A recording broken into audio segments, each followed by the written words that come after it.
Yang namanya iman hanyalah rasa percaya kita pada Allah yang Maha Kasih, bahwa Allah yang telah mencanangkan segala sesuatu yang baik akan juga melindungi setiap orang yang melaksanakan kehendaknya dan menggunakan berbagai macam cara untuk menyertai umatnya yang melakukan kehendaknya, dan Dia yang telah memulai segala karya baik akan menyelesaikannya pula. Itulah iman. Dan hari ini kita belajar untuk beriman semakin mendalam pada Tuhan. Mohon kurnia dan rahmat Tuhan, agar cinta Tuhan dan teman. Dalam nama Bapa dan Putra dan Roh Kudus, amin. Rahmat dan damai sejahtera dari Allah Bapa dan dari Tuhan kita Yesus Kristus bersamamu dan bersama roh. Selamat pagi, berkah dalam. Selamat pagi, berkah dalam. Kita ingin memuji Tuhan di dalam perayaan Ekaristi kita pada pagi hari ini. Kita juga membawa doa-doa kita bagi sanak saudara kita. Kita siapkan hati dan budi kita. Terlebih dahulu kita sesali segala dosa dan kelemahan kita di hadapan Allah. Saya mengaku kepada Allah yang Maha Kuasa dan kepada saudara sekalian bahwa saya telah berdosa dengan pikiran dan perkataan, dengan perbuatan dan kelalaian. Saya berdosa, saya sungguh berdosa. Oleh sebab itu saya mohon kepada Santa Perawan Maria, pada para malaikat dan orang kudus, dan kepada saudara sekalian, supaya mendoakan saya kepada Allah Tuhan kita. Semoga Allah yang Maha Kuasa mengasihani kita, mengampuni dosa kita, dan mengantar kita semua ke dalam hidup yang kekal. Marilah berdoa.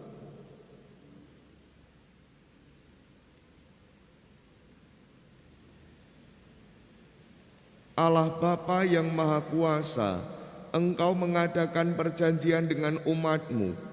Anugerahilah kami iman seperti Abraham, untuk percaya dan berharap hanya kepadamu.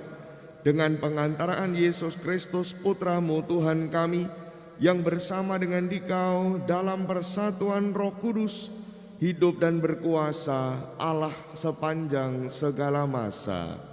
Amin. Pembacaan dari Surat Rasul Paulus kepada jemaat di Roma. Saudara-saudara, bukan karena hukum Taurat, Abraham dan keturunannya diberi janji bahwa mereka akan memiliki dunia, melainkan karena kebenaran atas dasar iman. Kebenaran yang berdasarkan iman itu merupakan kasih karunia belaka.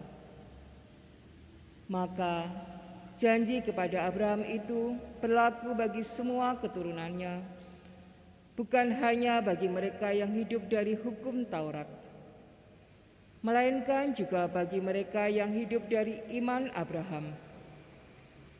Sebab di hadapan Allah, Abraham adalah bapa kita semua, seperti ada tertulis, Engkau telah kutetapkan menjadi bapa banyak bangsa. Kepada Allah itulah Abraham percaya, yaitu Allah yang menghidupkan orang mati, yang dengan sabdanya menciptakan yang tidak ada menjadi ada. Sebab sekalipun tidak ada dasar untuk berharap, toh Abraham berharap dan percaya bahwa ia akan menjadi bapa banyak bangsa. Sebab Allah telah bersabda kepadanya, begitu banyaklah nanti keturunanmu. Demikianlah sabda Tuhan. Syukur kepada Allah. Selamanya Tuhan ingat akan perjanjiannya. Selamanya Tuhan ingat akan perjanjiannya. Hai anak cucu Abraham, hambanya. Hai anak-anak Yakub, pilihannya. Dialah Tuhan Allah kita, ketetapannya berlaku di seluruh bumi. Selamanya Tuhan ingat akan perjanjiannya. Selama-lamanya Ia ingat akan perjanjiannya, akan firman yang diperintahkannya pada 1000 angkatan, akan perjanjian yang ikatnya dengan Abraham, dan akan sumpahnya kepada Iskak. Selamanya Tuhan ingat akan perjanjiannya. Haleluya, haleluya, haleluya,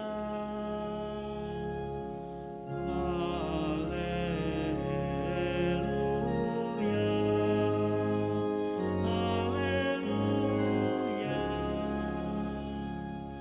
Roh kebenaran akan memberi kesaksian tentang aku, dan kalian pun harus memberi kesaksian sabda Tuhan. Haleluya,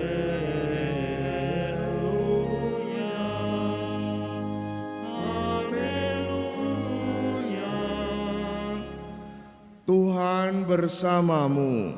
Dan bersama roh. Inilah Injil Yesus Kristus menurut Lukas. Dimuliakanlah Tuhan. Sekali peristiwa, Yesus bersabda pada murid-muridnya, "Barang siapa mengakui aku di depan manusia, akan diakui oleh Anak Manusia di depan para malaikat Allah. Tetapi barang siapa menyangkal aku di depan manusia, ia akan disangkal pula di depan para malaikat Allah. Setiap orang yang mengatakan sesuatu melawan Anak Manusia, ia akan diampuni. Tetapi barang siapa menghujat Roh Kudus, tidak akan diampuni. Apabila kalian dihadapkan kepada majelis atau pemerintah atau penguasa, janganlah kalian khawatir bagaimana dan apa yang harus kalian katakan untuk membela dirimu. Sebab pada saat itu juga Roh Kudus akan mengajarkan kepadamu apa yang harus kalian katakan." Demikianlah sabda Tuhan. Terpujilah Kristus. Romo, Ibu, Bapak, dan saudari-saudaraku yang terkasih, selamat pagi berkah dalam. Pernah mengalami pengalaman seperti ini tidak? Bahwa suatu ketika kita mesti melakukan sesuatu. Yang pertama-tama kita tidak ingin melakukannya sebenarnya, tetapi karena kita tahu bahwa yang akan kita lakukan itu baik, maka mau tidak mau kita harus melakukannya. Pernah dalam situasi macam itu? Jadi sebenarnya kita tidak mau melakukan itu, tetapi karena kita tahu apa yang nantinya kita lakukan itu baik, maka mau tidak mau kita mesti melakukannya. Pernah mengalami peristiwa atau pengalaman semacam itu? Pernah ya? Di dalam hidup seringkali kita mengalami semacam itu, bahwa yang pertama-tama tidak punya pilihan. Tetapi bukan berarti lalu tidak punya pilihan itu kita tidak bisa melakukan apa-apa. Di dalam hal atau dalam situasi di mana kita tidak bisa memilih, tetapi pasti bahwa kita harus melakukan itu, dan yang kita lakukan itu baik, dan mau tidak mau kita mesti melakukan itu, maka yang ada pada diri kita hanyalah sebuah harapan bahwa semoga dengan melakukan apa yang kita lihat ke depan itu baik, meskipun sebenarnya kita tidak mau melakukannya, tetapi dengan kita melakukannya semoga sungguh berbuah kebaikan. Hal itulah yang juga dialami oleh Abraham. Dan hal yang semacam itulah yang bagi kita semua lalu menjadikan kita terbuka bahwa seperti itulah iman. Yang namanya beriman itu dilandasi atau membawa kita kepada sebuah harapan akan kebaikan. Abraham di dalam bacaan yang pertama pada surat Rasul Paulus pada jemaat di Roma dikatakan sebagai seorang yang sangat taat. Bahkan saking taatnya ketika Tuhan memintanya untuk menjadi bapa banyak bangsa dan diberi berbagai macam janji oleh Tuhan, Abraham sampai merasa bahwa tidak ada dasar baginya, bagi Abraham sendiri tidak ada dasar untuk kemudian berharap, tetapi juga tidak ada dasar untuk menolak. Jadi mau tidak mau dia harus melakukan apa yang dikehendaki Allah. Dan Abraham melakukannya. Dan inilah yang dinamakan iman itu. Percaya bahwa Tuhan itu maha kasih dan mengasihi setiap orang atau setiap makhluk yang Dia ciptakan. Percaya bahwa Tuhan yang maha kasih itu tidak mungkin memiliki kehendak yang tidak baik. Maka atas dasar itu pula lah Abraham berangkat. Meskipun secara lebih mendalam, kalau dia memikirkan seperti yang dikatakan dalam surat Rasul Paulus pada jemaat di Roma tadi, bahkan Abraham tidak mempunyai dasar untuk berharap apa-apa dari perutusan Allah itu. Tetapi Abraham toh nyatanya tetap berangkat. Dan Abraham hanya tinggal bisa mengandalkan dirinya pada Allah yang mengutusnya. Mungkin kalau kami para Romo seringkali mengalami semacam itu. Apalagi Romo Nandi itu berkali-kali pasti mengalami perasaan semacam itu sebagai Romo senior.